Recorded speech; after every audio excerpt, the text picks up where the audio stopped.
guys, welcome back to my YouTube channel. If you're new here, hi, my name is Angie, and I know I've been going for a long time, but here I am again. There's so much that has happened and I just felt like I needed a bit of a break from everything, and unfortunately that included YouTube for a bit.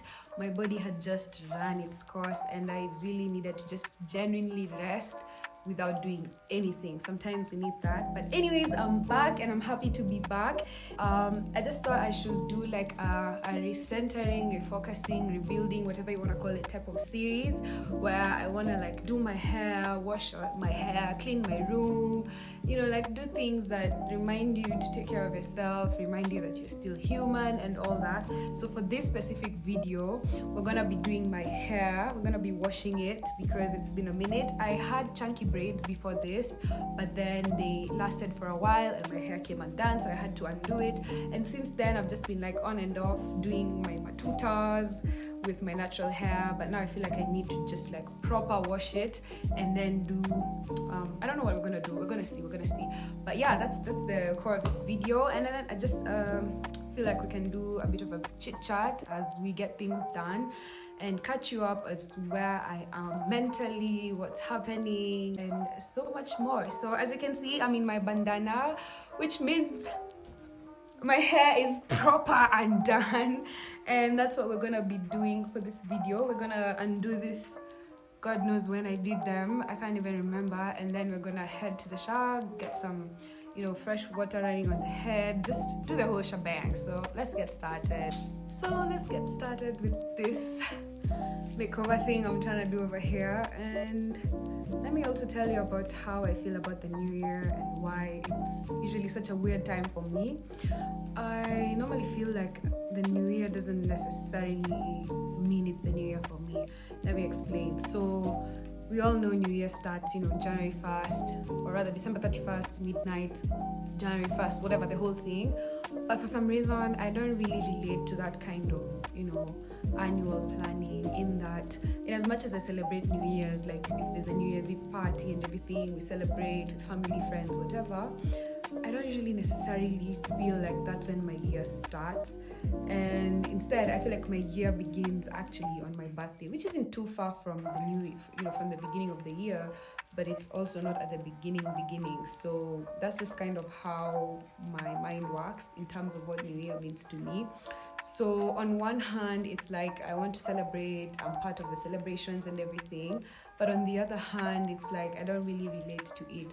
But because of the societal, you know, expectations, I don't even know if they're societal expectations or if it's just how I'm conditioned to think, but like there's this newness to things which kind of needs you to conform to whatever it is, like whether it's setting new goals, whether it's making a vision board and everything, which is all nice and dandy, but sometimes I just feel like I do those things just because everyone else is doing it, or just because it's expected of you in the new year and everything. So that's one of the reasons why I usually have such a hard time adjusting into the new year. And case in point, this year, were it not for the exams that I was preparing for, I think like the whole of January would have been just me in bed, you know, just chilling, settling. Yeah, I usually feel like, you know, so at some point I'm just like respawning, kind of, you can call it that. And so because of that, when you finished exams, I was feeling a bit out of place, because, you know, when you have academic expectations, you know, you kind of have a bearing, like you're expected to do an exam on this date, so you're working towards the exam and whatever until it's done. But like what happens afterwards, because we weren't gonna start our next semester until a bit later. So in those few weeks where I had nothing to do, that I don't know whether to call it pressure. It wasn't really pressure, but that notion of like you need to be doing something, it's the new year, or like you need to be getting your goals together, you need to be structuring yourself, kind of like got to me. And you know, when everything comes to you at the same time, and then you just go numb because you don't know which one to start with. Do I start with my YouTube goals? Do I start with my academic goals? Do I start with my life goals? Do I start with my career goals? Do I just so I was just like, let me just do nothing instead. How about that? So that's one of the reasons I've been a bit MIA, and I kind of don't even regret it, because I think my body needed that.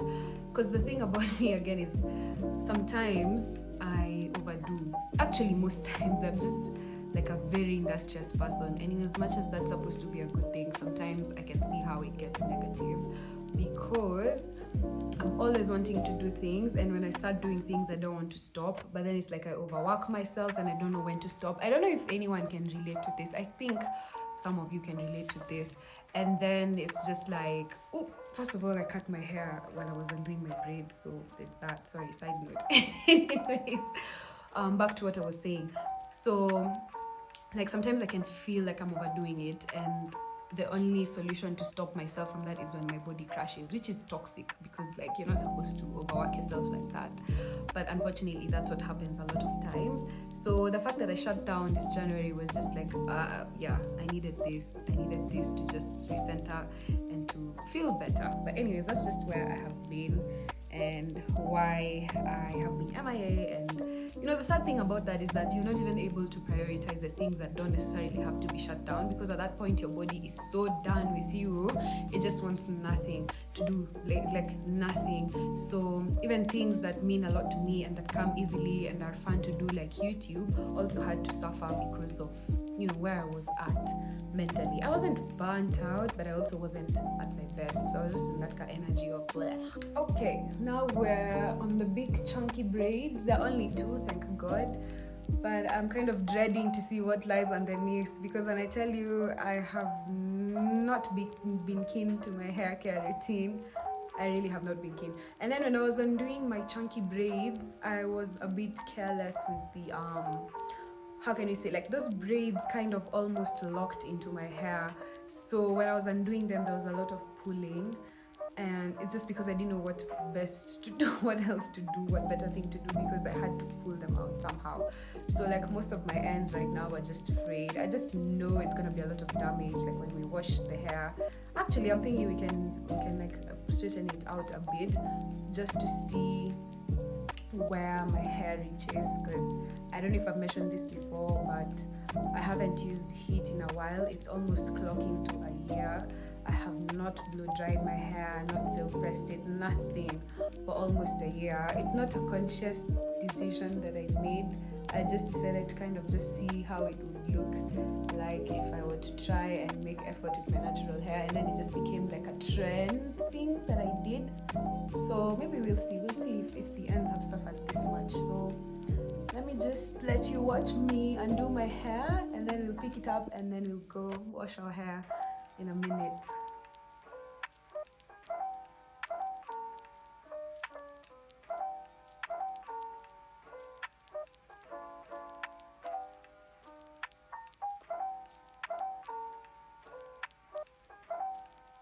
So this is what was lying underneath.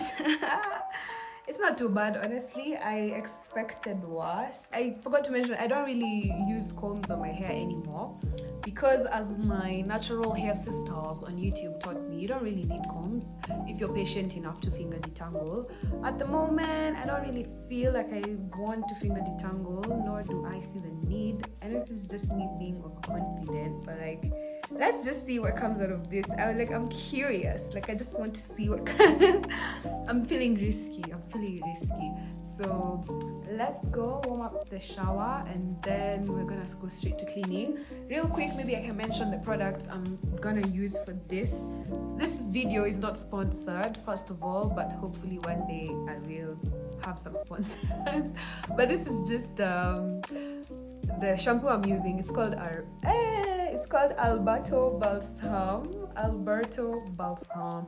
It's a cheap, widely accessible shampoo. You can get it anywhere, any supermarket. I like it because it smells nice. This specific one is it strawberry or raspberry, whatever. And then I'm gonna deep condition my hair. Another very cheap, very widely accessible hair product. It's called Mega Growth, and it works really well for my hair. The thing with hair though is that everyone has different tastes. Everyone's hair responds differently to different, hair products. So I'm not necessarily recommending this, but this is what works for me in case you would like to know. And then we're gonna go in with the leave-in conditioner, which I usually apply after deep conditioning, and I just use Cantu. I know there's a lot of controversy around Cantu, but it just happens to work well for my hair. I've tried a lot of other leave-in conditioners, and they never really seem to work the same as Cantu, so I just chose to stick around. And yeah, let's go wash our hair. Enough talking. Here we are in the bathroom, and real quick, I choose to wash my hair in huge chunks of 4 just to make it more manageable. Some people do 2 chunks, I guess, depending on how comfortable you are with dealing with your hair in large or small portions.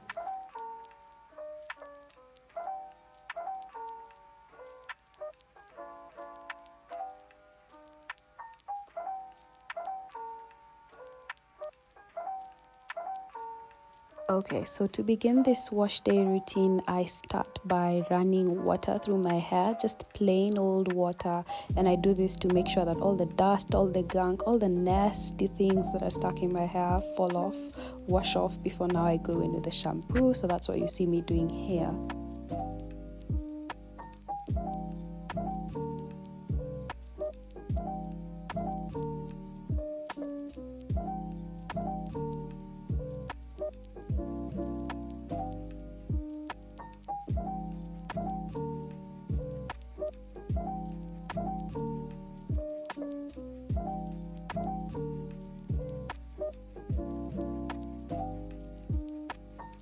So here I'm just really trying to get deep into the roots, and that's why I'm going section by section, because my hair had lasted a good maybe 1 month, 1.5 months without a proper wash because it was in a protective style. So this is me just really trying to get in there, and of course you don't see a lot of lather because it's the first shampoo round and there's a lot of oil in my hair, so it was just mostly that falling off.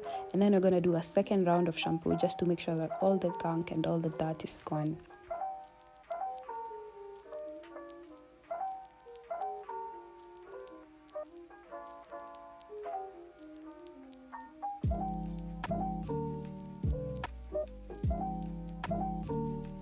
So this is that second round of shampooing I was telling you about, and I just wanted to be thorough. I just wanted my scalp to feel brand new, and this is why you see me really working in on the roots and the ends.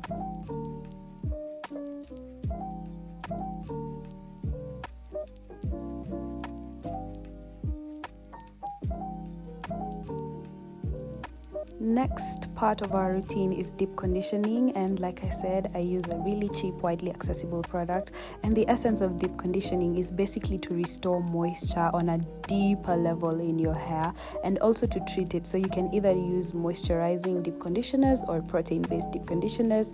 I think this specific one is more moisture-based, even though they say you can have a bit of protein in the product, but I feel like it just moisturizes my hair to another level, as you can see here. So that's just what I was doing here, and I'll just let you watch.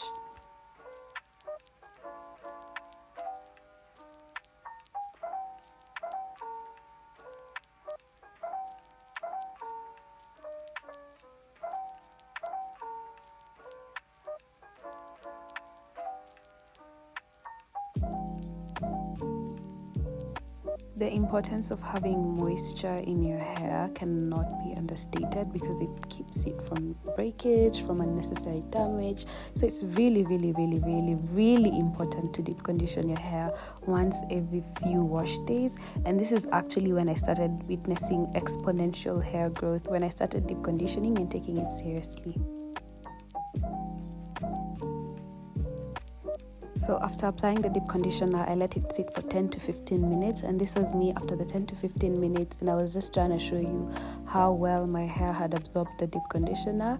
And this was me just about to start rinsing it off, and I decided to goof off a little bit.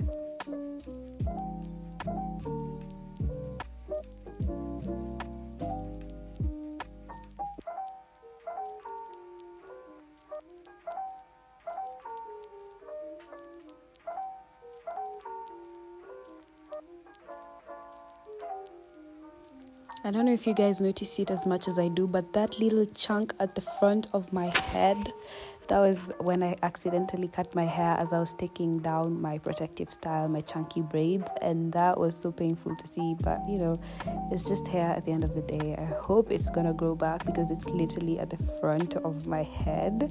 But that's just something I keep seeing in these videos as I edit them. I just keep laughing because it looks so funny. Anyways, carry on.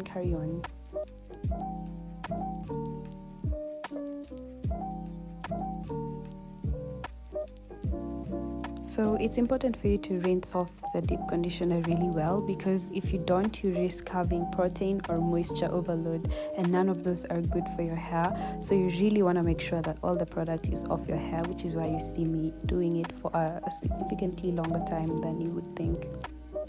So after rinsing off the deep conditioner, this is where you're supposed to go in with your leave-in conditioner. I ended up doing it off camera. I forgot to do it. I'm so sorry. But that's literally it, guys. That's the end of my wash day routine. It's so easy. It's only 3 steps. And I promise you, doing this constantly, if you have open natural hair, is so worth it. So thank you for watching, guys. I'll see you on the next one. I hope you enjoyed. Don't forget to subscribe. Bye.